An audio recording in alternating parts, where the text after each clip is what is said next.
শিক্ষক মণ্ডলীর উদ্দেশ্যে বলবো, আপনি মানুষ গড়ার কারিগর। এই বাচ্চাগুলো দেশের বিভিন্ন জায়গা থেকে, সিলেটের বিভিন্ন অঞ্চল থেকে এসছে। তারা আপনার অধীনে লালিত পালিত হবে। সবসময় নিজেকে ফুলের বাগানের মালি মনে করবেন।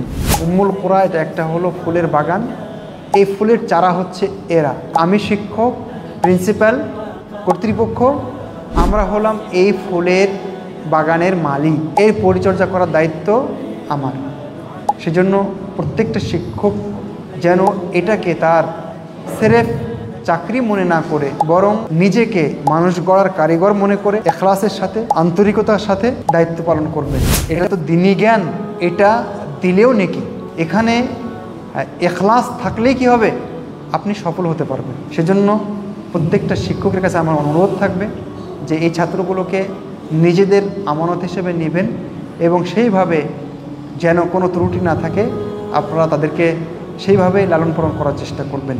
শিক্ষক মণ্ডলীর জন্য আর একটা বিশেষ জরুরি আমার পক্ষ থেকে পরামর্শ, সেটা হলো প্রিন্সিপাল, ভাইস প্রিন্সিপাল এবং কর্তৃপক্ষের সৎ আদেশ সবসময় মেনে চলার চেষ্টা করুন। আমি অনেক জায়গায় দেখেছি, অফিসে প্রিন্সিপাল একটা কথা বললেন বা পরিচালনা পর্ষদের কেউ একটা কথা বললেন, শিক্ষকরা বের হয়েই ওখানে 2 জন, ওখানে 3 জন, এখানে 5 জন, হ্যাঁ কী বললো এটা, এ কথা কি শোনা যায়, এ কথা মানা যায় না, তাহলে প্রতিষ্ঠানের শৃঙ্খলা নষ্ট হয়ে যায়। তাহলে কি করতে হবে, শ্রদ্ধাশীল হতে হবে কর্তৃপক্ষের নির্দেশের কাছে, নির্দেশের প্রতি, প্রিন্সিপালের নির্দেশের প্রতি।